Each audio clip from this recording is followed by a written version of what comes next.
నేపాల్ అగ్గిలా మండుతూనే ఉంది. ఆందోళనలతో అట్టుడుకుతూనే ఉంది. ప్రధాన నగరమైన కాఠ్మండు మొత్తం ఆందోళనకారుల హింసతో అల్లాడిపోతోంది.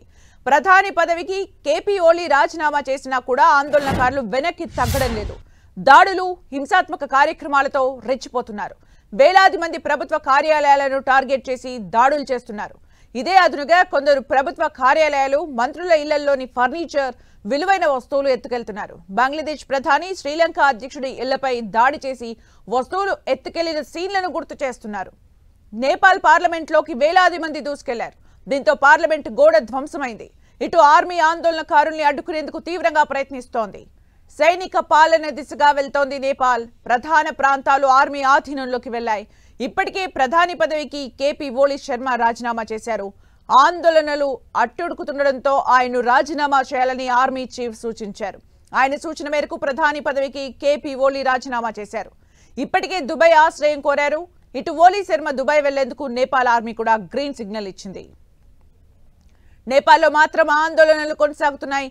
ఓలీ శర్మ ప్రధాని పదవికి రాజీనామా చేసినా నిరసనకారులు వెనక్కి తగ్గడం లేదు. కేపీ ఓలీని తమకు అప్పగించాలని ఆందోళనకారులు డిమాండ్ చేస్తున్నారు. అయితే ఆర్మీ కేపీ ఓలీని రహస్య ప్రాంతానికి తరలించినట్టు తెలుస్తోంది. ఇక నేపాల్ రాజధాని కాఠ్మండ్ ఆందోళనకారుల నిరసనలతో అట్టుడికిపోతోంది. ప్రధాని పదవికి కేపీ ఓలీ రాజీనామా చేసినా ఆందోళనలు మాత్రం కొనసాగుతున్నాయి. నిరసనకారులు ప్రభుత్వ కార్యాలయాలను ధ్వంసం చేస్తున్నారు. అంతకుముందు ప్రధాని ఓలీ రాజీనామాకు డిమాండ్ చేస్తున్న నిరసనకారులు నేపాల్ ప్రెసిడెంట్ రామచంద్ర పౌడేల్ ఇంటిని చుట్టుముట్టారు.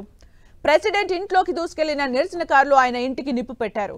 ఇంట్లో దూరి ఫర్నిచర్ను ధ్వంసం చేశారు. మంత్రుల్ని కూడా తరుముతూ దాడి చేశారు.